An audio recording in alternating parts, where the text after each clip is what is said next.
Friend, कैसे हो आप सब लोग। आई होप कि आप सब ठीक होगी। My name is Saraswati Yadav और आज का जो हमारा टॉपिक है प्राइम मिनिस्टर यानी कि प्रधानमंत्री। आज हम जानेंगे कि प्रधानमंत्री कौन होता है और प्रधानमंत्री की नियुक्ति कौन करता है और प्रधानमंत्री के क्या क्या कर्तव्य होते हैं। आज हम इन सब के बारे में जानने की कोशिश करेंगे और प्रधानमंत्री से ही रिलेटेड कुछ आर्टिकल भी जानने की कोशिश करेंगे।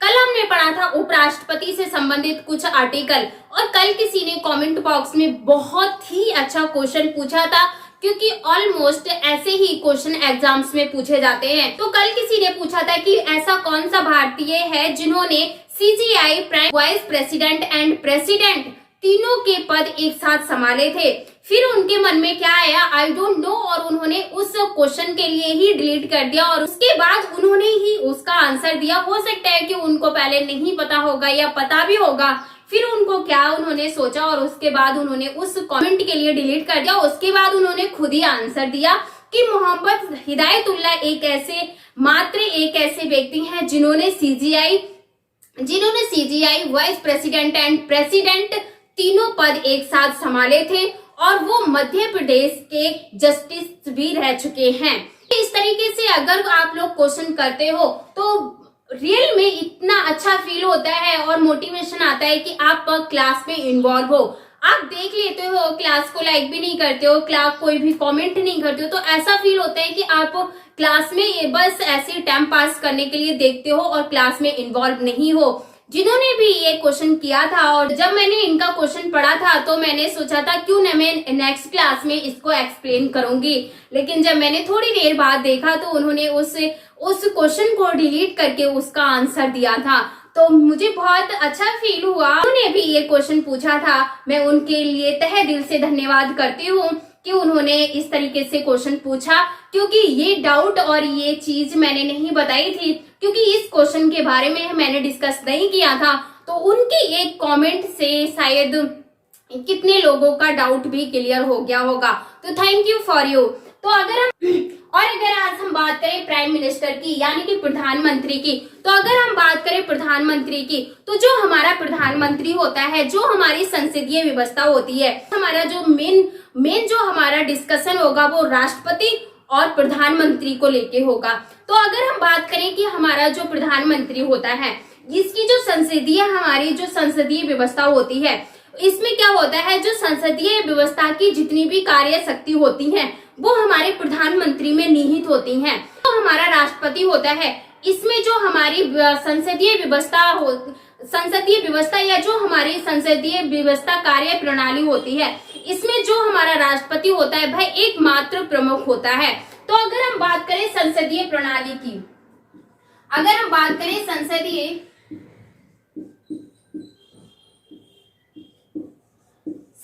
व्यवस्था की, तो अगर हम बात करें संसदीय व्यवस्था की, तो इसमें जो हमारा राष्ट्रपति होता है,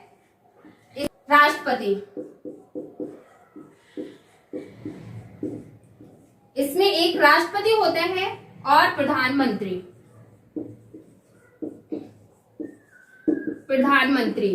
तो जो हमारा राष्ट्रपति होता है, जो हमारी संसदीय व्यवस्था होती है, इसमें राष्ट्रपति और केवल नाम मात्र का कार्यकारी प्रमुख होता है। तो अगर हम बात करें जो हमारा राष्ट्रपति होता है, ये संसदीय प्रणाली में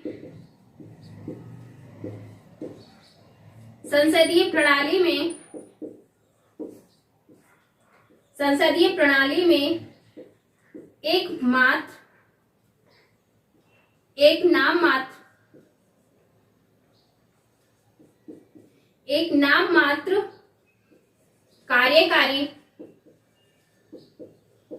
कार्यकारी प्रमुख होता है।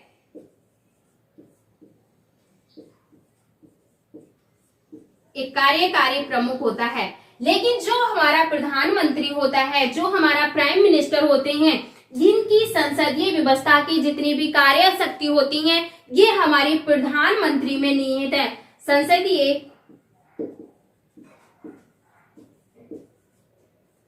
संसदीय कार्यप्रणाली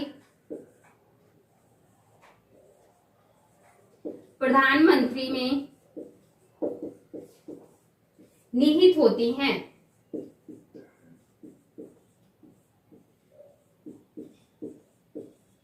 निहित होती हैं। जो हमारा प्रधानमंत्री होता है, जो हमारी संसदीय कार्य प्रणाली या संसदीय व्यवस्था में जितनी भी शक्तियां होती हैं वो हमारे प्रधानमंत्री है उसमें निहित होती हैं। लेकिन जो संसदीय कार्य प्रणाली में या संसदीय व्यवस्था में जो हमारा राष्ट्रपति होता है वह एक नाम मात्र का प्रमुख होता है। रियल में जो हमारे कार्य प्रणाली का जो प्रमुख होता है वह हमारा प्रधानमंत्री होता है। अब हम एक वेरी वेरी मोस्ट इम्पोर्टेंट बात करेंगे कि जो हमारा राष्ट्रपति होता है ये राज्य का प्रमुख होता है। जो हमारा राष्ट्रपति होता है ये राज्य का प्रमुख होता है। राज्य का प्रमुख होता है। जो हमारा राष्ट्रपति होता है ये राज्य का प्रमुख होता है। लेकिन जो हमारा प्रधानमंत्री होता है ये सरकार का प्रमुख होता है। जो हमारा प्रधानमंत्री होता है ये सरकार का प्रमुख होता है। सरकार का प्रमुख होता है। यहाँ से very very most important question बनता है कि हमारा जो प्रधानमंत्री होता है ये क्या राज्य का प्रमुख होता है या सरकार का प्रमुख होता है या फिर किसी का भी प्रमुख नहीं होता है। तो जो हमारा प्रधानमंत्री होता है ये सरकार का प्रमुख होता है। लेकिन जो हमारा राष्ट्रपति होता है ये हमारा राज्य का प्रमुख होता है। अगर हम बात करें कि जो हमारे प्रधानमंत्री की नियुक्ति से रिलेटेड तो संविधान में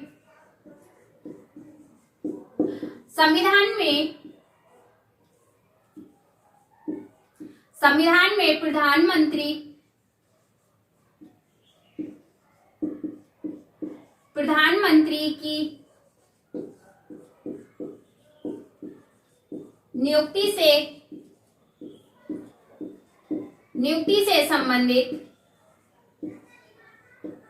नियुक्ति से संबंधित कोई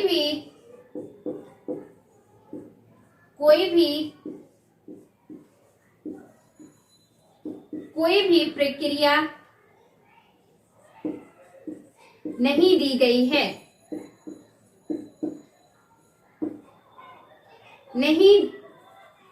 नहीं दी गई है। और इसमें वेरी वेरी मोस्ट इम्पोर्टेंट कि जो हमारा प्रधानमंत्री होते हैं इसकी नियुक्ति राष्ट्रपति के द्वारा की जाती है। जो हमारे प्रधानमंत्री हैं इनकी नियुक्ति राष्ट्रपति के द्वारा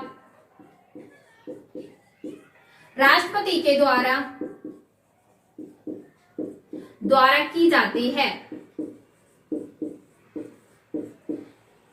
राष्ट्रपति के द्वारा की जाती है। लेकिन ऐसा भी नहीं है कि राष्ट्रपति जिसे चाहे उसके लिए प्रधानमंत्री बनाते नहीं। इसके लिए हमारी सरकार संसद व्यवस्था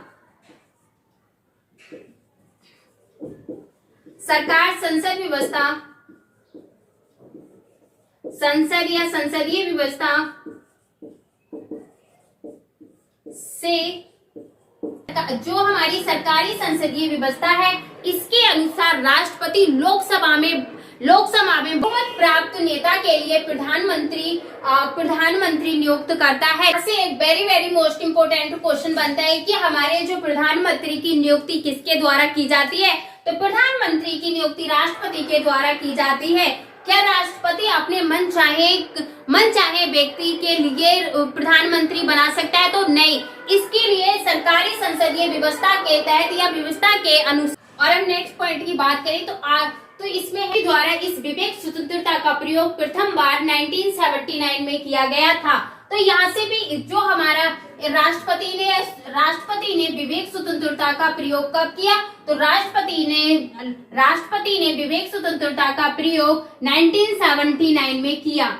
नेक्स्ट हमारा तत्कालीन राष्ट्रपति नीलम संजीवन रेड्डी ने मोरारजी देसाई वाली जनता पार्टी के सरकार के पतन होने के बाद यहाँ से एक very very most important question बनता है कि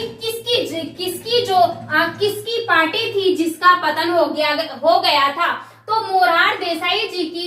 मोरार देसाई वाली पार्टी थी, जिसका पतन होने के कारण संजीवन रेड्डी ने चरण सिंह को प्रधानमंत्री नियुक्त किया। इसमें very very most important point है कि अगर जो हमारा राष्ट्रपति होता है, ये अपने पूर्व या अपने थ्रू किसी को प्रधानमंत्री बनाने का अगर निर्णय लेता है तो किस कंडीशन में ले सकता है। ये जो हमारा राष्ट्रपति होता है, ये किसी को अगर प्रधानमंत्री बनाता है तो ये अपनी मर्जी से दो कंडीशन में प्रधानमंत्री बना सकता है।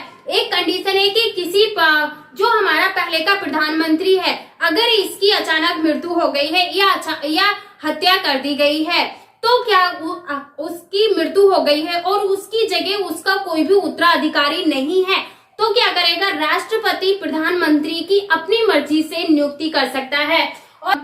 और यह एक बार 1984 में इंदिरा गांधी की मृत्यु हुई थी, तब ऐसा किया गया था। तब क्या हुआ था कि जो राष्ट्रपति हमारे ज्ञानी जैल सिंह है, इन्होंने राजीव गांधी को प्रधानमंत्री नियुक्त किया था। क्या हुआ, जो हमारी इंदिरा गांधी है, इनकी मृत्यु 1984 में हो गई थी। अचानक इनकी मृत्यु होने के बाद राष्ट्रपति ने ज्ञानी जैल सिंह ने राजीव गांधी को प्रधानमंत्री नियुक्त किया था और राष्ट्रपति ने अपने मनपसंद का प्रधानमंत्री चुना है। उसके बाद अगर सत्ताधारी दल एक नया नेता चुनता है तो राष्ट्रपति के पास उसे प्रधानमंत्री नियुक्त करने के बाद उसके पास दूसरा कोई भी ऑप्शन नहीं होगा। तो जो हमारी सत्ताधारी दल होती है, अगर इन्होंने प्रधानमंत्री को सिलेक्ट कर रखा है, तो राष्ट्रपति को यह मानना होगा कि राष्ट्रपति को उसी नेता को प्रधानमंत्री नियुक्त करना होगा। आई होप कि आपको प्रधानमंत्री के नियुक्ति से संबंधित कुछ हमारे प्रावधान थे जो आपको समझ में आ गए होंगे। और अगर हम नेक्स्ट पॉइंट की बात करें तो सन 1980 में अगर हम सन 1980 की बात करें तो 1980 में कहा गया है कि जो हमारा दिल्ली का उच्च न्यायालय